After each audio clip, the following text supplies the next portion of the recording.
música e informação. Voltamos a apresentar A Tarde é Nossa. Animando as tardes no Vale do Aço. Roberto Nogueira. Muito bem, 4 horas e 10 minutos, estamos de volta com o programa Tarde é Nossa, recebendo aqui em nosso programa professor Hudson Miranda, psicólogo, educador, e a gente traz um assunto delicado, mas um assunto realmente muito importante na vida de qualquer ser humano. Professor, boa tarde, mais uma vez, obrigado pela presença e parabéns pela passagem do aniversário. Eu mandei mensagem pelo Orkut, mas agora eu aproveito, né, Tiagão? Vamos aproveitar que em nome da equipe da Rádio Educadora a gente quer parabenizar e agradecer a participação. Obrigado, Roberto. Acho que a passagem de mais um ano de vida com saúde sempre é motivo de comemoração. A recíproca é verdadeira, que a gente faz aniversário pertinho, né? Seja dia 30 de março, dia 6 de abril. E obrigado pelos parabéns pela equipe. E é um prazer revê-lo depois de um período de férias, né? Só lamentamos as condições que nesse momento você passa um momento difícil de ter perdido um sobrinho, né? E evidentemente que é um momento doloroso que coincide com o nosso assunto, que é morte, né, finitude, luto, e que a gente vem abordando esse assunto já há umas 3 semanas, sobre óticas diferentes.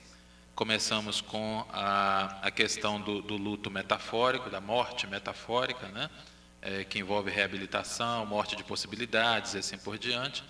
E justamente hoje estava previsto a discussão sobre a morte concreta, né? A finitude real do ser. E é uma pena que coincida com este momento difícil pela qual você passa e a sua família. Entretanto, infelizmente, a morte é algo extremamente presente em nossa vida e no mundo inteiro, né? Só para que vocês tenham uma ideia, a cidade de São Paulo, a estimativa é de 200 enterros por dia. Verdade. Então, com o aumento da população... E no Rio de Janeiro também, devido a toda essa situação, 180 mais de... Não, mas normalmente em São Paulo são 200 enterros por dia. Já é uma estatística. Já é uma estatística, né? E o que acontece no Rio de Janeiro está passando por um momento também muito difícil, né? Com o qual todos nós nos solidarizamos. É um momento difícil, de perdas de famílias inteiras. E aí, durante o programa, nós vamos conversar sobre essas questões. E eu queria começar o seguinte. Primeiro que a gente já sabe da nossa finitude, isso não é novidade nenhuma, né? A questão que envolve... que a única nos certeza angustia, que a gente tem, né? a gente tem uma certeza clara desde quando nasce que aquilo vai ter um tempo. A gente não sabe qual é o tempo. E justamente por não saber quanto tempo nos resta e como será essa despedida, esse fim, isso nos angustia. E nós não estamos acostumados a discutir sobre esse assunto, né? Nós evitamos sistematicamente falar sobre a morte, sobre a finitude, né? Inclusive, isso representa uma angústia até para os profissionais da área de saúde. Os médicos, por exemplo, agora que recentemente, nos últimos poucos anos, né, muito recente, é que isso está colocado, esse tema está inserido no processo de formação dos médicos, né? E mesmo assim ainda se fala muito pouco, porque é um assunto complexo, é um assunto que mexe com todo nossa dinâmica psicológica, né? Mexe com toda a nossa energia de viver, e quanto mais nós possamos refletir sobre as possibilidades que envolvem a nossa vida e a nossa finitude, melhor nós estaremos preparados para essa possibilidade em relação a nós mesmos e em relação às pessoas que estão próximas a nós, né? Algumas questões que eu gostaria de colocar, né, de início. Por exemplo, nós temos uma coisa que nós precisamos refletir, é justamente o flerte com a morte, né? Esse flerte, essa palavra, essa expressão que é tão utilizada na questão amorosa, né? Quer dizer, nós flertamos, nós nos aproximamos, nós nos comunicamos de alguma forma para a busca do enamoramento. nós também estamos assistindo, nos últimos anos, um flerte com a própria morte, né? E esse flerte tem se estabelecido de que maneira? Ele tem se estabelecido através da negligência, né? E essa negligência a gente pode citar, como por exemplo, o uso indevido de medicamentos, né, que tem causado mortes. Nós temos assistido cirurgias evitáveis, né, quer dizer, essa busca incessante pela beleza, a questão da falsa obesidade mórbida, né? Então, né, nem todas as intervenções cirúrgicas, né, são necessárias.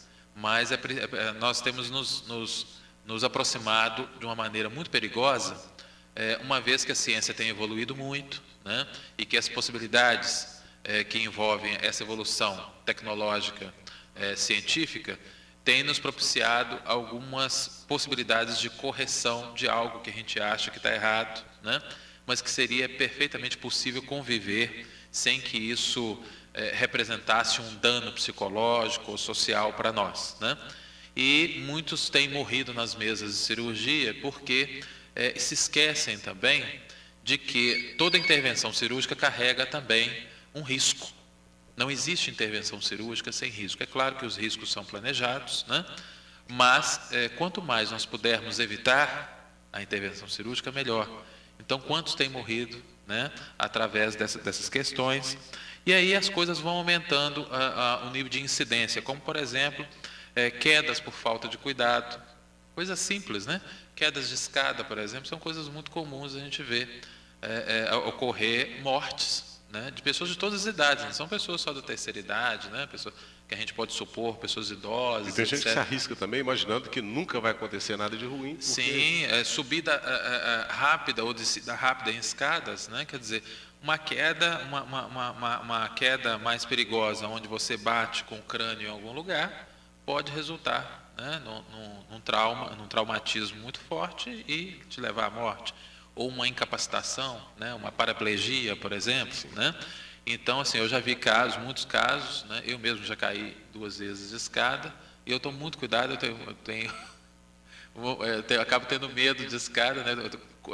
Até pela minha dificuldade visual, eu procuro também tomar ainda mais cuidado, porque as escadas também tem muitas escadas mal construídas, né?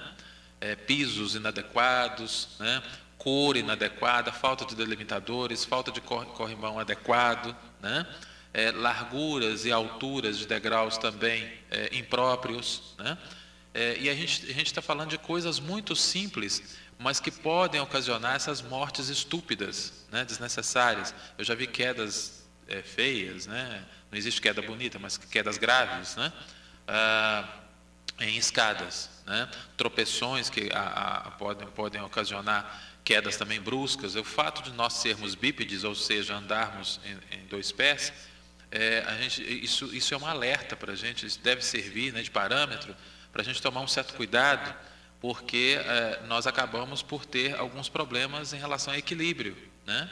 E o ponto de equilíbrio, inclusive, quando se bebe ou se vai fazer algum exame, faz um número 4 aí para mim. O cara coloca o desequilíbrio, mesmo que não tenha bebido, ele não vai ficar fixo ali, olha, estou legal aqui. Mesmo que ele não tenha bebido, ele vai balançar um pouco o equilíbrio. Exato, porque os bípedes têm essa dificuldade, né? Ô, professor, a gente vai continuar, 4h17, antes de eu ir para o intervalo, a gente vai continuar o assunto aqui, estamos falando de morte no programa hoje, vamos dar algumas dicas aqui com o professor Hudson Miranda, na ponta da linha Samira Horta, trazendo informações da capital mineira.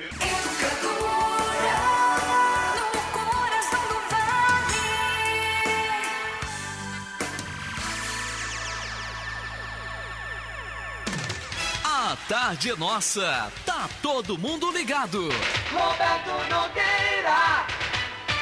E a gente continua aqui nesse bate-papo com o professor Hudson Miranda, a gente falando sobre a morte. E o professor, antes da gente chamar a Samira e posteriormente o comercial, a gente falava sobre os perigos, às vezes, que a gente incute no dia a dia, porém, a gente não dá devida importância. Por exemplo, até para subir uma escada, a gente pode perder o equilíbrio, sendo uma pessoa que tem um equilíbrio em 2 pernas, bípede, como o senhor bem colocou, a gente não dá tanta importância, às vezes, a alguns perigos que podem estar mais próximos que a gente imagina. Ah, sim. Então, eu vi casos, por exemplo, de um irmão de uma colega minha que morreu no dia que ele colou grau, né? Ele colou grau, chegou em casa, tropeçou na escada, já ia dormir, tinha voltado da cerimônia, né, de colação de grau, e ele tropeçou na escada, bateu a cabeça, deu traumatismo craniano e morreu aos 22 anos de idade, né? Então, assim, a mãe de um conhecido meu também caiu na escada e faleceu, mas era uma jovem senhora de 40 e poucos anos, né? Então, assim, essas questões, um senhor também que eu conhecia foi trocar o vaso de casa, subiu no tanque, né? Para você ver, o tanque é uma coisa relativamente baixa, né? Mas ele tropeçou, a maneira como ele caiu, ele bateu a cabeça também, ficou agonizando no hospital, né? Aquela coisa toda, e faleceu. Então, assim, são mortes que são evitáveis, né? Porque nós sabemos da finitude, mas nós temos para isso a morte natural, né? Quer dizer, que é o desgaste natural do organismo até a sua falência, né? Melhor seria na velhice mesmo. Exatamente. Então, o esperado, a expectativa seria essa. O que acontece é que nós temos uma onda de antecipação dessa finitude, né, através dessa artificialização da morte, dessa morte desnecessária e evitável, né? E aí nós temos outras possibilidades, né? Sobre quedas nós poderíamos fazer 2, 3 programas, né? Eu acho que em outra oportunidade a gente pode discutir sobre essas negligências estruturais, residenciais, etc. Mas nós temos a questão também da intoxicação alimentar, que também mata, né? E mata muitas pessoas de todas as idades. Contaminação em geral, questões da higiene, né? Atropelamentos, né? Por falta de atenção de ambos, tanto dos condutores, né, de veículos, quanto das pessoas que muitas vezes têm passarela disponível e não usa, né? Outras vezes não tem passarela, exige uma atenção redobrada e não tem. Tem a faixa pedestre, o pessoal não respeita, quase passa em cima do pedestre. Exatamente. Então, alguns veículos, inclusive tem um fenômeno, né? Eu acho que a imprensa precisa estar atenta a isso. No Brasil inteiro está ocorrendo de veículos que andam à noite com os faróis apagados no perímetro urbano, né? Está ocorrendo com muita frequência. Eu acho que é preciso lançar atenção, luz sobre esse fenômeno, né? Para que a gente possa coibir, porque isso é muito perigoso quando você vê o carro está em cima de você, né? Então você tem outras questões também, como colisões de veículos e motos. Isso tem ocorrido com muita frequência. Hoje, inclusive, já teve um acidente aqui em Coronel Fabriciano, próximo, parece que ali na descida do Hospital Unimed, aqui do lado de cá, na avenida principal, de um motoqueiro também que foi acidentado ali hoje. Faleceu? Não, a informação é de que ele estava sendo atendido, estava tirando o tênis. Pois é. E dando aquele atendimento rápido, a gente não teve ainda de emergência, né? Mas não chegou a falecer. Pois é, então, graças a Deus que ainda, né, que não faleceu, mas esses acidentes se multiplicam em todos os dias, a todo momento, né? A gente não pode perder de vista que a questão não é demonizar a moto, né? A questão é compreender que é um veículo prático, bonito, interessante, ágil, mas que o indivíduo está exposto, né? E a velocidade associada à exposição do corpo é um componente de alto risco, né? E que exige muita responsabilidade, muita atenção. O para-choque de moto é o próprio motoqueiro. Hein? O para-choque de moto sim, é o próprio motoqueiro. Não há proteção, né? Quer dizer, Sim. o máximo que ele protege, dependendo do tipo de queda, é com capacete, né? Muitos têm usado capacetes extremamente frágeis, né? Ou de uma maneira indevida, né? Alguns acham que vai quebrar o braço, tem que usar o capacete no braço. Exatamente. Ou então usa com a viseira aberta, Levantada. né? Levantada. Então, assim, existe um despreparo das pessoas para o risco. Porque parece que como nós não refletimos sobre a nossa finitude e os riscos de viver, como isso não está em pauta, então, obviamente, as pessoas vão vivendo com a sensação de que não vai acontecer com elas, que acontece com o outro, né? Então, e aí, como não há angústia, não há a discussão, não há reflexão, então não há conscientização também. Não há a responsabilidade pela sua própria segurança, né? E isso ocorre, por exemplo, cada vez mais se faz veículos potentes, né? Aí eu estou falando dos carros, por exemplo, e todo feriado é a mesma angústia de todos partirem felizes e nem todos voltarem felizes, né? As colisões são cada vez mais violentas, envolvendo inocentes, né? E as pessoas têm muita dificuldade de controlar os motoristas, né? Então, eu me lembro de algumas viagens que eu fiz, uma mais recente, por exemplo, eu acabei discutindo com um colega meu que estava andando a 140 km por hora. Puxa. Fórmula 1? E aí eu falei assim, olha, não vai dar. Você vai ter que, ou de duas uma, ou você diminui a velocidade ou você para o carro, que eu vou descer, né? Não, eu sei dirigir. Olha, isso não está em discussão. Questionamento não é isso, não né? está em discussão. Está em discussão que eu não quero essa velocidade, né? O carro é seu, mas a vida é minha. E, consequentemente, uma velocidade, o impacto tem tudo a ver. Então, ou você diminui a velocidade já, né? Ou você me deixa descer. É um direito que eu tenho. Eu vou descer, eu vou de ônibus, volto para casa, faço o que quiser. Mas São assim, situações que podem ser evitadas, né? E as pessoas, né? Elas entram nos carros, nos ônibus. Eu já fiz isso com ônibus, né? Numa viagem para o Rio de Janeiro, de Governador Valadares, Rio de Janeiro, há um bom tempo atrás, alguma coisa aconteceu, que o motorista estava num momento talvez mais difícil e tal, e ele andando na velocidade muito alta. Na primeira parada que teve, nós fomos ao fiscal. Falei assim, olha, ou toma providência agora, ou a gente vai tomar providência no Rio de Janeiro. Eu vou pegar outro ônibus e a gente, ao chegar ao Rio de Janeiro, não vamos tomar providência contra a empresa, porque não pode ser assim. Felizmente, providências foram tomadas de uma maneira a amenizar a situação. Mas é preciso que a gente tome medidas, que a gente se preocupe com a nossa segurança, né? Que a gente não coma em qualquer lugar, que a gente não aceite qualquer estrutura, né? Que a gente não aceite andar num veículo a toda velocidade, né? Que a gente se preocupe com a segurança nossa e a do outro e entenda que nós somos muito frágeis, né?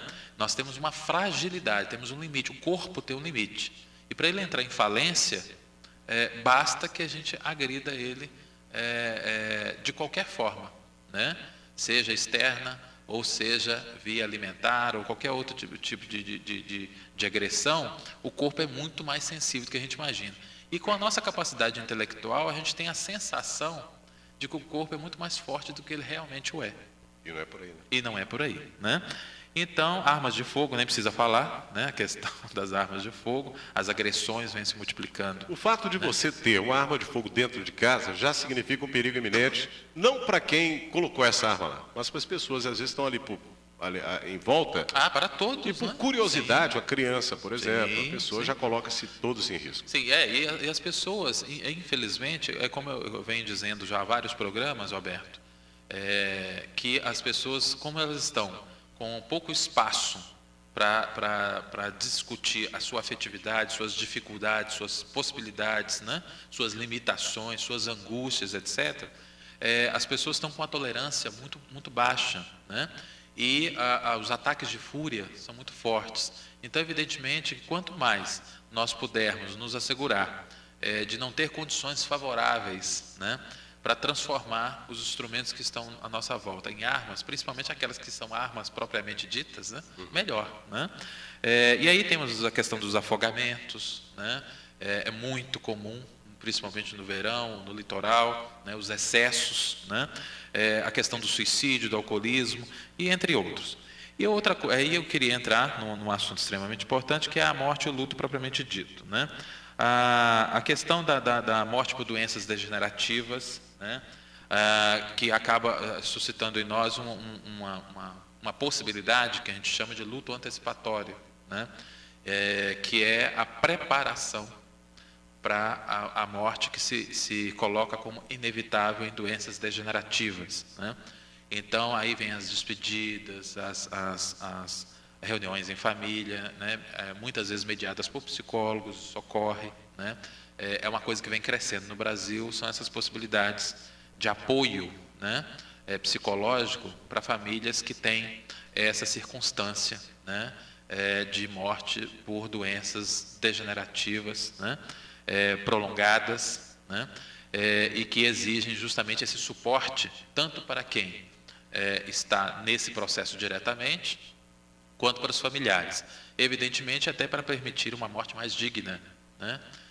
Para que essa pessoa possa trabalhar a sua finitude de uma maneira a não sofrer tanto, né? e automaticamente permitir uma transição mais saudável, né? Tá, professor, eu vou chamar um rápido intervalo, né? Vamos para o nosso bloco de 30, a gente dá sequência ao nosso assunto aí, que está muito interessante. Perfeito. Eu volto em instantes, até já. Tudo isso que a gente levantou, e o fato interessante, né, me chamou muita atenção nessa última fala do professor, sobre o acompanhamento psicológico para as famílias, que é muito importante. E aos olhos da psicologia, eu gostaria de fazer uma pergunta, até dentro desse contexto. Às vezes a gente imagina a morte de um jeito. Por exemplo, na hora da morte a gente teremos que ver e passar por muitas coisas, às vezes,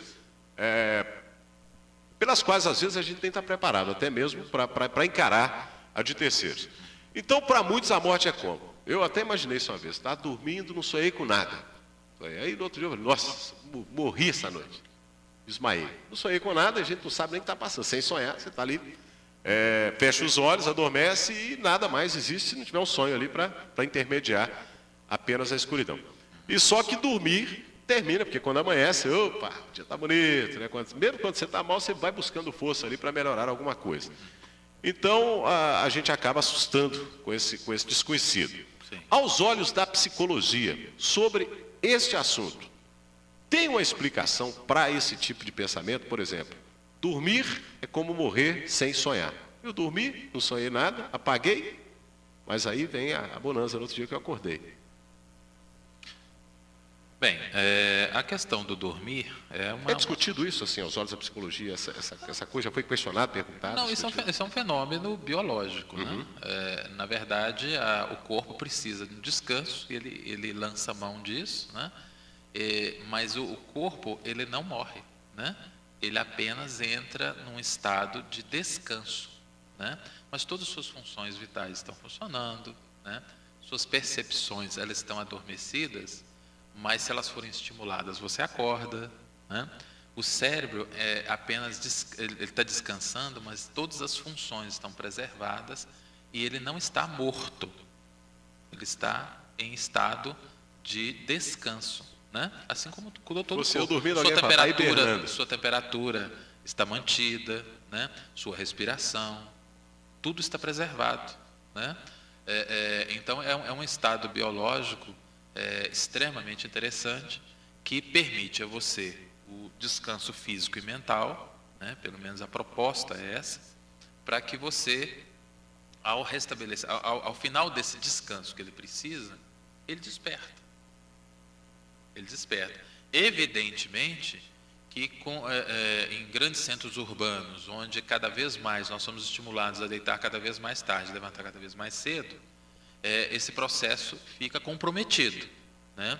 Ou seja, você precisa de mais estímulo para acordar, por exemplo, não porque o corpo está morto, mas porque o corpo ainda não descansou o suficiente, e aí você precisa de mais estímulo, da televisão despertar mais alto, né? de mais de um despertador, né? Aí você desperta, se o despertador está próximo, você mexe no despertador e volta a dormir, até sem ver, né? Aparentemente você não despertou completamente, né?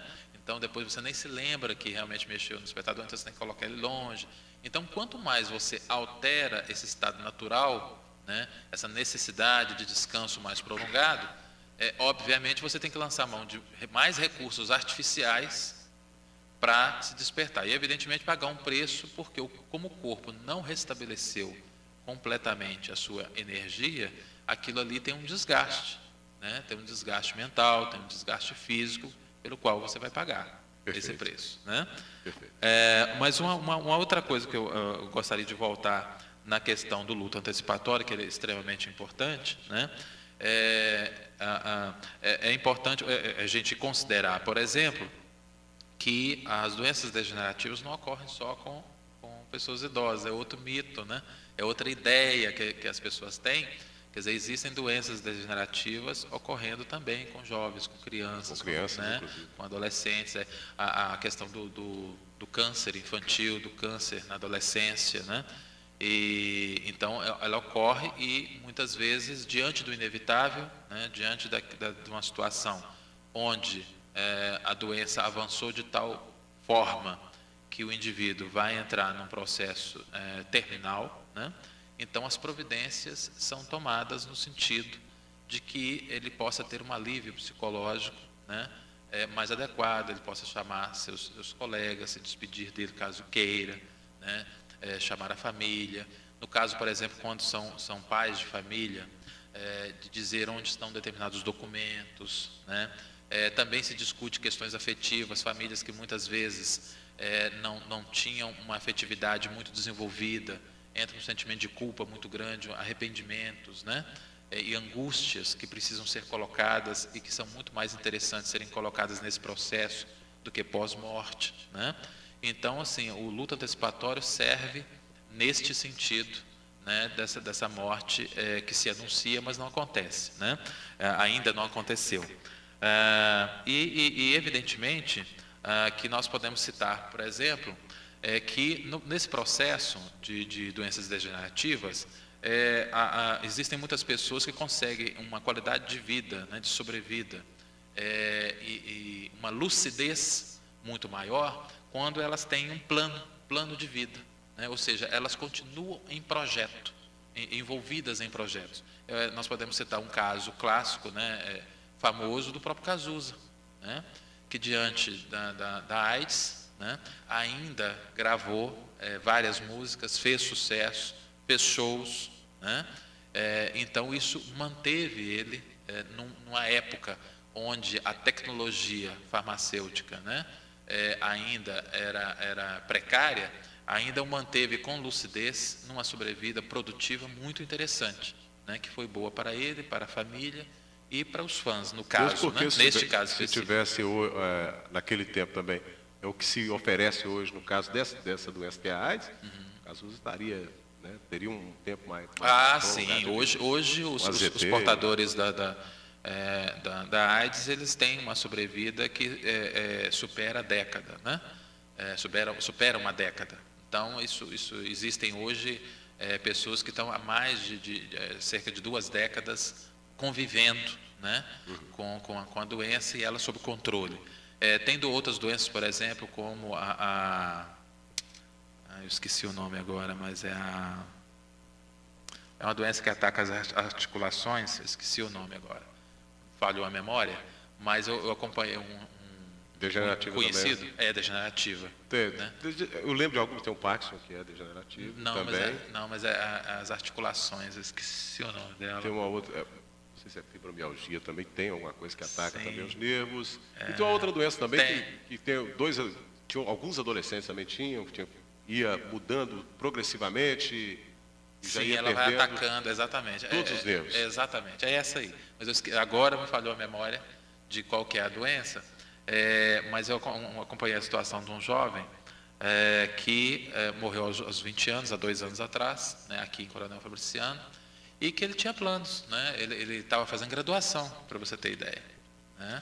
Estava fazendo graduação, já estava na metade da graduação, e eu lembro que uma semana antes nós nos falamos pelo MSN, e ele tinha vindo de uma viagem, olha só. Tem também mais uma que é esclerose múltipla também, né, também ataca os nervos. Exatamente. Mas é uma outra doença, eu esqueci o nome dela. E no outro programa, se eu lembrar, eu falo. E aí o que acontece? Esse jovem veio e na semana que ele retornou de viagem, ele ia retornar às aulas, atacou o coração, o músculo, né? E aí ele foi para o hospital, mas não resistiu, né? Então é uma morte súbita, mas ao mesmo tempo, né, é uma situação mista, quer dizer, porque a gente sabe que quem tem esse tipo de doença, que eu não me lembro agora o nome, morre geralmente entre 20 e 25 anos. Tem um prazo, né? Tem um prazo, né? E ele estava com 20 anos, quer dizer, ele estava numa fase já grave, ele já não andava, ele estava numa cadeira de rodas motorizada, né? Então, só para a gente ter uma ideia de que, como a família, e quando eu cheguei lá, a família estava muito psicologicamente equilibrada, né? Embora, evidentemente, chocada, porque nunca se espera que a morte ocorra agora numa situação dessa. Sempre a gente tem a esperança de que surja alguma novidade na medicina, né? Que ele consiga prolongar o seu estado de lucidez cada vez maior, né? Então, mas acabou não sendo possível e ocorrendo esse tipo de coisa. Evidentemente que nesse caso não se faz luto antecipatório, porque a morte ocorre subitamente, né? Embora previsível, não se sabe a hora que ela vai ocorrer especificamente, né? Agora, no doente terminal, o prazo é muito restrito, né? Quer dizer, esse prazo permite que seja feito um luto antecipatório, né? E aí você tem as mortes súbitas, que são extremamente graves, né? E aí você tem situações mais agravantes, como pais que deixam órfãos, né? Gerando lacunas afetivas extremamente profundas, né? Morte de famílias inteiras, que geram um choque extremamente elevado, né? A morte na infância e na juventude, nós estamos tendo uma onda já há anos, né? De morte dos nossos jovens, né? Que não é uma coisa de se esperar, né? Justamente por mortes súbitas, e eu já citei várias situações nesse sentido, né? Aspectos que agravam quando o filho é único, né? É claro que cada filho tem a sua personalidade, tem a sua autenticidade, tem a sua subjetividade, tem a sua importância e tal, mas quando se perde um único filho também é um agravante muito forte, né? Outro agravante é quando quem fica, por exemplo, tem relações sociais muito restritas, né? Então, isso deixa a pessoa desamparada afetivamente, né? Ocupou o amparo social, e é muito importante nessas situações o amparo afetivo, né?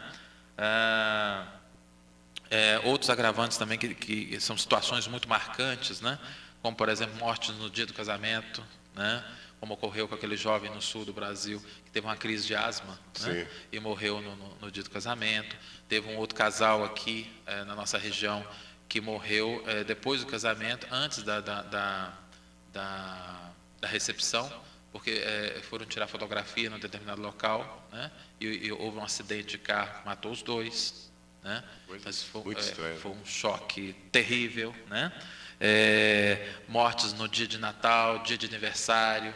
Então, isso marcando. É um agravante. Mas como desvencilhar disso aí, professor? Como a pessoa tem um tempo na vida dela para ela... Olha, existem 4 aspectos aí interessantes, Roberto, que merecem ser discutidos. Por exemplo, primeiro há o choque muito forte. Aí vem o desespero, vem a questão do atordoamento, né? Do entorpecimento de quem recebe a notícia, né? Da confusão mental que se instala na hora que você recebe uma coisa que você não está preparado para receber, sobretudo nas mortes súbitas, né? Isso não significa que nas mortes anunciadas por uma doença degenerativa as pessoas não sofram, né? Mas na morte súbita o sofrimento ele é resultado de um grande colapso, né? Porque na morte por doença degenerativa, é claro que mesmo que você esteja já esperando, aguardando um doente terminal, na hora que se efetiva a notícia, esse choque se estabelece, mas com intensidade menor do que alguém que você não esperava absolutamente que ocorresse uma situação dessa com ela, né? E aí vem muitas pessoas, por exemplo, numa situação dessa, de colapso, de choque, se afogam em atividades de trabalho, né? Como uma forma de se distanciar, né? Se distanciar dessa realidade, né? E evidentemente que o trabalho é importante, que as atividades são importantes, que os projetos são importantes, que a continuidade é importante, mas é importante que esse contato com a realidade não se perca, porque o luto precisa ser efetivado, né? O restabelecimento da condição afetiva da pessoa que sofre o luto é viver o luto, por mais doloroso que ele seja, porque quanto mais ele é adiado, né, mais doloroso se torna, mais difícil se torna o restabelecimento afetivo da pessoa. Ela não vai esquecer, né, o ente querido que se foi, mas ela vai poder assimilar a morte, né, desse ente querido. E aí você tem outro comportamento, que é a negação, né, que é mais frequente também, que aí a pessoa se comporta como se nada tivesse acontecido, né? Ela tenta negar o que está ocorrendo, tenta levar uma vida desconsiderando o fato que ocorreu. Isso é pior, né? Para futuramente, para a pessoa que tem essa atitude, é pior para a pessoa que tem a atitude em si, né? Porque ela não está se permitindo viver o luto, Ela tem que viver o luto, ela precisa viver o luto. Se você não vive, em algum momento você vai ter que viver esse luto. Quanto mais você adiar, pior vai ficar, né? Uma então, hora vai explodir. Não vai ter já jeito. vai explodir, explode de uma vez. Não vai ter jeito. Você tem que viver o luto, porque é o fato. Você tem que reconhecer o fato. E é doloroso mesmo. É doloroso, né? É claro que se precisar de ajuda psicológica, se precisar de apoio familiar é fundamental, o apoio dos amigos, o apoio social. Mas esse apoio social, ele tem tempo. Ele não ocorre o resto da vida, né? O apoio familiar também, porque a vida continua. A vida continua, o apoio familiar. Ele ocorre durante até alguns meses, mas ele vai cessar, né? Esse apoio vai se transformar num outro tipo de apoio. Mas esse apoio permanente, as pessoas não conseguem dá-lo o tempo inteiro. Então, por isso é importante viver o luto no momento mais crítico, para que você vá acompanhando, inclusive, o nível de apoio que você vai tendo. Porque ele vai se alterando. E quanto mais você adia, menos protegido você estará também. Porque na hora que você resolver encarar a situação, você pode estar desprotegido socialmente, familiarmente, porque as pessoas precisam continuar a vida. Chorar, desesperar, tudo é normal tudo mesmo. É necessário, né? Naquele momento. Cada um vai viver o luto de uma forma. Professor, como psicólogo, nessa condição, chorar faz bem? É o que falam, né? Chora mesmo, desabafa, faz bem. Ou manter esse choro retido? Não, chorar ele é parte do processo de expressão. As pessoas que não conseguem chorar, não conseguem se manifestar, mesmo diante de uma situação como essa. Pode ser um futuro pior ainda, quando a ficha... Pode. Fala assim, a ficha cair? Eu vou chegar nisso aqui agora. Olha, além de desconsiderar o fato, tem pessoas que se isolam, tá certo? Tem pessoas que ficam muito reflexivas, ficam apáticas. Você tem todo tipo de reação, né? Tem pessoas que lançam mão do silêncio absoluto, né? Que gera preocupação nas outras pessoas. O que ela está pensando, o que está sentindo, né? Aquilo está se transformando numa bomba relógio, o que está acontecendo, né? Então, assim, agora, evidentemente que a gente precisa acompanhar, porque essas reações todas são formas de ganhar tempo, da pessoa ganhar tempo, né? De todo o sistema psicológico da pessoa ganhar tempo para ela assimilar a situação. Porque cada uma vai ter uma forma de assimilar. O que nós precisamos ficar atentos é até que ponto essa pessoa está realmente assimilando o fato. Não é se ela... mas a pessoa não se descabelou durante o funeral. E agora? Né? A pessoa não gritou. A pessoa não abraçou com o caixão. Não é? Mas aí a questão não é essa. A questão é o seguinte: até que ponto a pessoa está assimilando o fato? Ela está vivendo o luto e está permitindo que com essa vivência se retire os obstáculos para ela continuar vivendo. Esta é a questão que precisa ser observada pelos familiares, pelas pessoas, né? Porque como cada um vai ter seu nível de luto, né?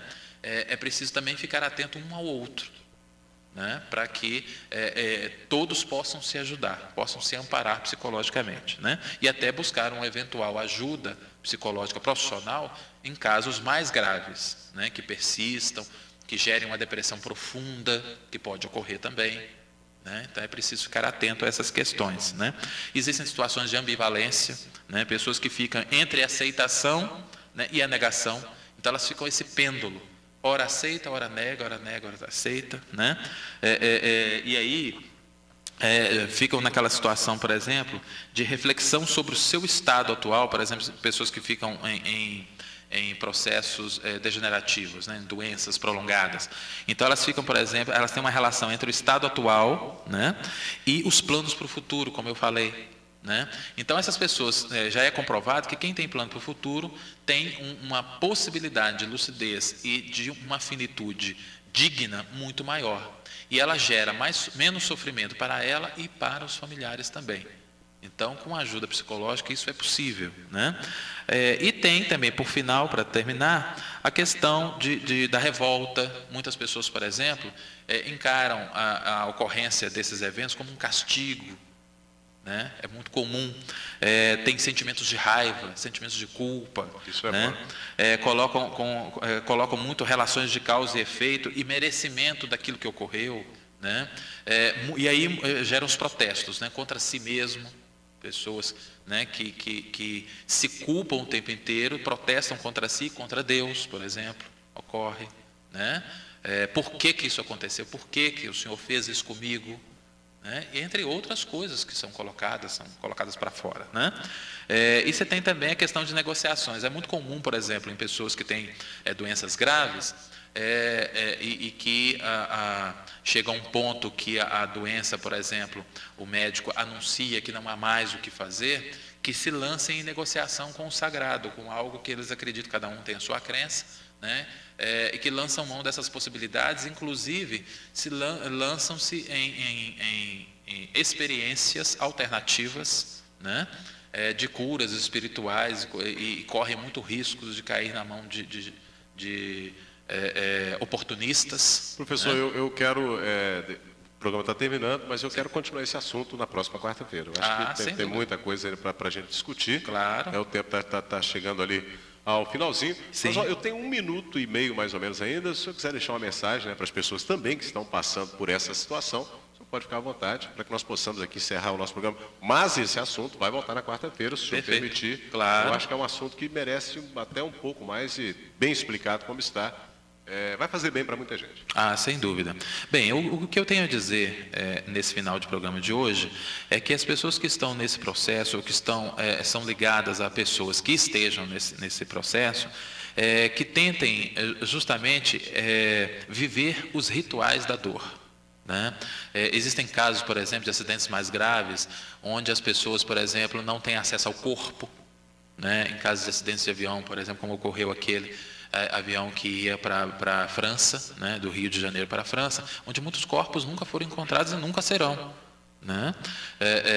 Ou em acidentes muito graves, onde o corpo ali está, mas o caixão está lacrado, né? Ocorre muito isso. Então, tudo isso gera são graus de dor que vão se amplificando de acordo com as circunstâncias particulares daquela morte, né? Então as pessoas precisam viver outro mito que devem desconstruir, de que as crianças não devem participar dos rituais, do funeral, do enterro, né? É importante que as crianças não sejam privadas desta possibilidade, né? É claro que elas precisam de uma proteção, de um acompanhamento mais próximo dos pais, da família como um todo, mas elas não podem ser privadas de viver essa possibilidade também, né? Porque isso vai repercutir psicologicamente lá na frente, né? De lutos não realizados. Então, todo luto, toda vivência de luto, quando ela não é plena, né, ela acaba trazendo muito mais consequências, porque ela não retira os obstáculos ao continuar a viver, que é necessário, que é importante. Ok, professor, muito obrigado pela participação. Na próxima quarta, espero contar com o senhor aqui de volta, para que nós possamos também estar falando um pouco mais desse assunto, sem dúvida, ampliando um pouco mais esse assunto. Quero Sim. agradecer a você pelo carinho da audiência, agradecer a Deus por mais um dia de trabalho. Tiagão, obrigado pela competência na mesa de som. Bom trabalho para o nosso querido Augusto Ipanema. E se Deus quiser, amanhã a gente volta a partir de 1h10 com o programa A Tarde é Nossa. Você com o radinho ligado, eu aqui comunicando com você, fazendo a festa todas as tardes, porque A tarde é nossa!